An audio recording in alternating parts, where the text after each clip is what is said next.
പ്രിയപ്പെട്ടവരെ, വീണ്ടും ഹെസക്കിയ രാജാവ്, രാജാക്കന്മാരുടെ 2-ാം പുസ്തകം 19-ാം അധ്യായത്തിലാണ്. ഹെസക്കിയ രാജാവിനെ ആക്രമിക്കാൻ അസിറിയയുടെ രാജാവായ സെന്നാകരീബ് റബ്ഷക്ക സേനാധിപന്റെ നേതൃത്വത്തിൽ വന്ന് ഇവരെ നിന്ദിക്കുകയും രാജ്യത്തെ ആക്രമിക്കുകയും ഒക്കെ ചെയ്യാൻ പോകുമ്പോ എന്ത് ചെയ്യണം? രാജ്യത്തെ അടിയറവ് വെക്കണോ, യുദ്ധത്തിന് പോകണമോ? എന്ത് ചെയ്യണമെന്നറിയാൻ യെശയ്യായുടെ അടുത്തേക്ക് ഹെസക്കിയ രാജാവ് ദൂതന്മാരെ അയക്കുകയാണ്. രാജാവിന് തീരുമാനിച്ചാ പോരെ? രാജാവിന് സൈന്യമില്ലേ? അടിയറവ് വെക്കണമോ അല്ലെങ്കിൽ യുദ്ധത്തിന് പോകണമോ? എന്ത് ചെയ്യണം? യുദ്ധത്തിന് പോകാനുള്ള സൈന്യബലമില്ല, അടിയറവ് വയ്ക്കാനുള്ള മനസ്സില്ല.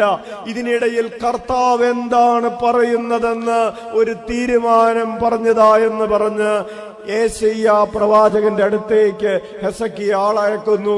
പ്രവാചകൻ പറഞ്ഞു കൊടുക്കുന്നു, നീ അടിയറവ് പറയണ്ട, നീ യുദ്ധത്തിനും പോകണ്ട.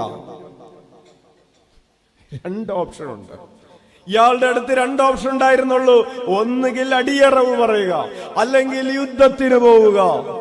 യെശയ്യാ 3-ാമതൊരു ഓപ്ഷൻ പറഞ്ഞു കൊടുത്തു, നീ പള്ളിയിൽ പോയി പ്രാർത്ഥിക്ക്. ഒരാൾ യുദ്ധത്തിന് വരുമ്പോ പള്ളിയിൽ പോയി പ്രാർത്ഥിച്ചാ മതിയോ?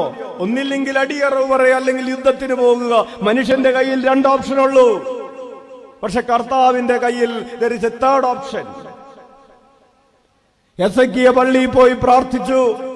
2 രാജാക്കന്മാർ 19:35 തിരുവചനം നിങ്ങൾ ഒന്ന് എടുത്തു നോക്ക്. അന്ന് രാത്രി കർത്താവിന്റെ ദൂതൻ അസറിയ സൈന്യത്തിന്റെ പാളയത്തിൽ കിടന്ന് 1,80,000 പേരെ വധിച്ചു.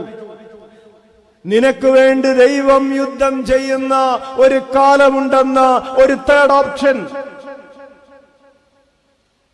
നീ ചെയ്യാനുള്ള 2 പ്രവർത്തികൾക്കുമിടയിൽ ദൈവത്തിന്റെ ഒരു പ്രവൃത്തിയുടെ 3-ാം കണ്ണ്.